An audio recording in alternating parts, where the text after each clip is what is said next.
এই যে ইন্ডিয়ান দাদারা, তোমরা বলেছিলে তোমরা নাকি হিসু করলে আমাদের দেশ ডুবে যাবে। আমরা আমাদের দেশে সুন্দর একটা কন্যা তোমাদের মোদি খালুকে দিলাম, তার বিনিময়ে তোমরা আমাদেরকে দিলে বন্যা।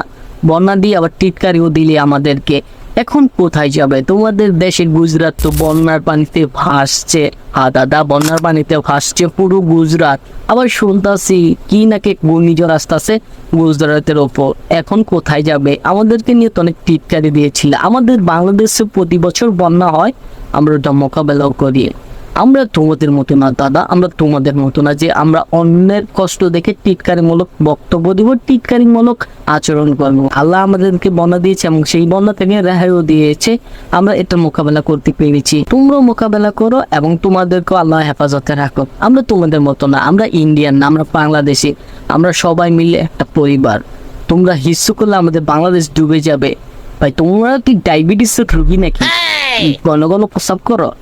এত প্রস্রাব তোমাদের? তোমরা হিসু করলে আমার বাংলাদেশ ডুবে যাবে। দেখেছো, এখন তো গুজরাটে হয়েছে না। আল্লাহ ছাড় দেয়, ছেড়ে দেয় না। তো ভবিষ্যতে বাংলাদেশকে ছোট করে দেখা 1 ইঞ্চিও কারণ থাকবে না তোমাদের কাছে। বুঝছো দাদারা? বুঝছো? মুড়ি খাও বাসায় যাইয়া।